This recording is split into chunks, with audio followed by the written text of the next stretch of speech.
여러분 안녕하십니까? 계속해서 대구 경북 소식을 전해드리겠습니다. 정월 대보름인 오늘 우리 지역은 대체로 맑아 대부분 지역에서 보름달을 볼 수 있겠습니다. 오늘 아침 최저기온은 대구 영하 2.8도, 안동 영하 5.2도로 반짝 추위를 보였습니다. 낮 최고 기온은 대구 구미 10도, 안동 9도로 평년과 비슷하겠습니다. 대구 기상지청은 현재 경북 대부분 지역에 한파주의보가 발효 중이지만 내일은 지역의 낮 기온이 12도에서 17도까지 올라 포근할 것으로 내다봤습니다. 한때 중앙선 철로만 지나는 안동역에 예전에는 경북선 철로가 연결된 적도 있었는데요. 지금은 사라진 경북선 안동 구간을 역사 콘텐츠로 활용하려는 움직임이 구체화되고 있습니다. 홍석준 기자의 보도입니다. 중앙선 열차가 들어오는 안동역. 열차가 멈췄던 승강장을 조금 벗어나자 담장에 가로막힌 폐철로가 나타납니다. 붉게 녹이 쓴 철로와 낡은 침목을 고정시킨 타이 플레이트엔 1953년 제작 연도가 뚜렷하게 남아 있습니다.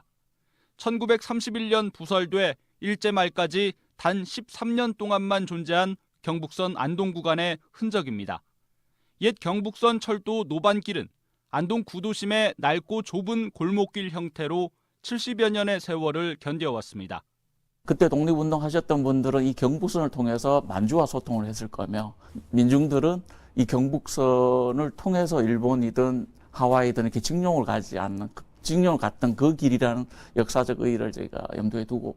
일제가 수탈을 위해 부설했지만 10여 년 만에 전쟁 물자로 뜯겨져 나갔던 비운의 철도.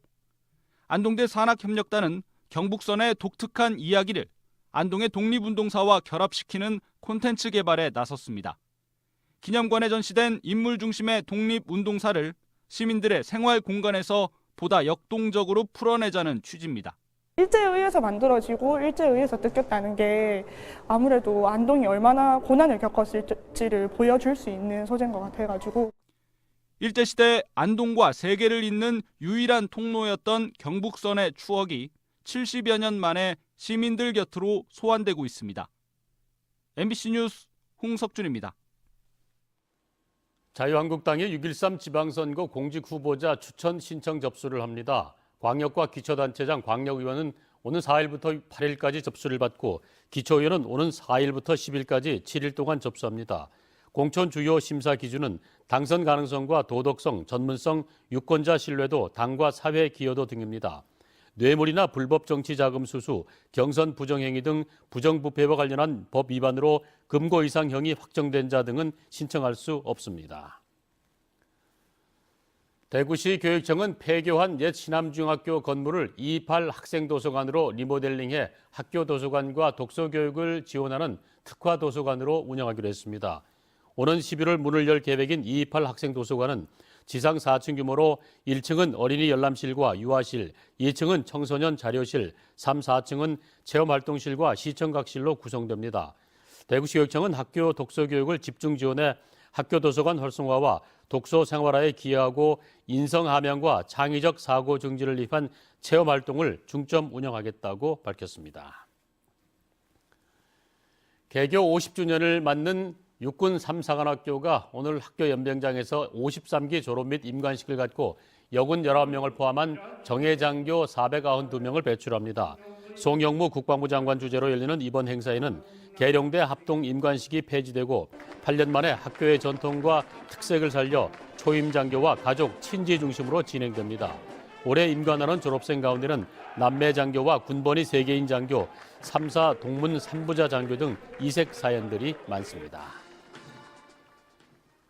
대구 도시철도공사가 이번 달부터 도시철도 부정승차를 막기 위한 다양한 대책을 추진합니다. 청소년 할인권 부정 사용을 예방하기 위해 청소년 합동 부정승차 단속반을 분기별 한 차례 운영하고 시민 참여형 부정승차 신고 보상제도 신설할 계획입니다.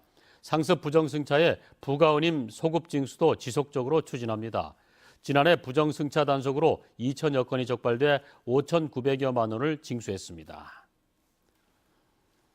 직장 동료를 살해한 혐의로 기소된 외국인 노동자에게 법원이 1심보다 형량이 높여 징역 20년을 선고했습니다.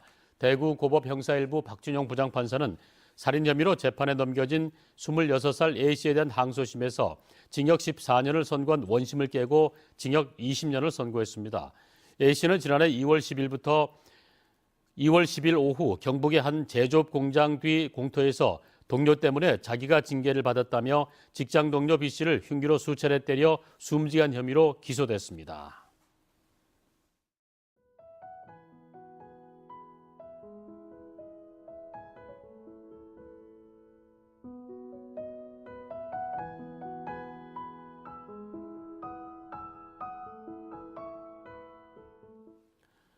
이상으로 MBC 930 뉴스를 모두 마칩니다. 함께해 주신 여러분 고맙습니다.